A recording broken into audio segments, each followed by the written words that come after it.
नमस्कार, मैं डॉक्टर सुरक्षित हूँ, consultant gastroenterologist Fortis Escorts hospital Okhla और कालका सुपर स्पेशलिटी क्लिनिक कालकाजी। आज हम बात करने वाले हैं पैनक्रियाटिस के बारे में।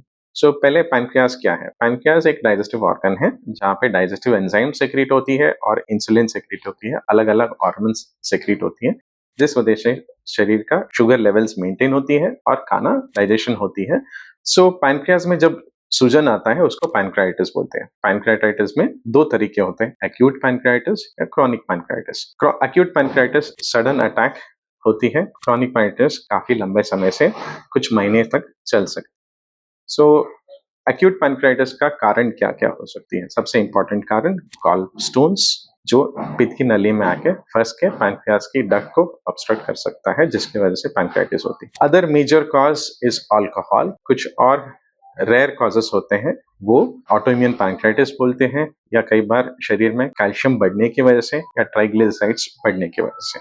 80% ऑफ द टाइम्स ये एक्यूट पैनक्राइटिस माइल्ड होती है, जिसकी वजह से कुछ दिन पेन, वॉमिटिंग, लूज स्टूल्स या कॉन्स्टिपेशन हो सकते हैं। अगर ये सीवियर होती है तो हॉस्पिटलाइजेशन की जरूरी है। सारे पैनक्राइटिस मरीज को हॉस्पिटलाइजेशन की जरूरत पड़ती है, उसको मॉनिटर करना पड़ता है। अगर पेन सेटल होते हैं तो यूजुअली कुछ दिन में, 1-2 दिन में डिस्चार्ज कर सकते हैं। कई बार कुछ लोगों में बहुत सीवियर पैनक्राइटिस होती है, जिसकी वजह से कुछ कॉम्प्लिकेशंस आ सकती है, शरीर में इन्फेक्शन फैल सकती है, सर्स बोलते हैं, सिस्टमिक इन्फ्लेमेटरी रेस्पॉन्स सिंड्रोम, या कई बार पैनक्रियास गलने की वजह से पैनक्रियास नेक्रोसिस होती है, कलेक्शन बन जाती है, जिसकी वजह से हम ड्रेन करना पड़ सकते हैं। वो कई बार एंडोस्कोपी रास्ते से, हम एंडोस्कोपिक अल्ट्रासाउंड से वो कलेक्शन को ड्रेन करते हैं, या कई बार सूडोसिस्ट बनता है उसको ड्रेन कर सकते हैं।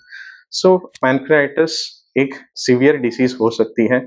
अगर किसी को गॉल ब्लैडर में स्टोन्स है या पेट में दर्द है, डेफिनेटली गैस्ट्रोएंटरोलॉजिस्ट को दिखाना है और पैनक्रियाटिस रूल आउट करना है। Thank you.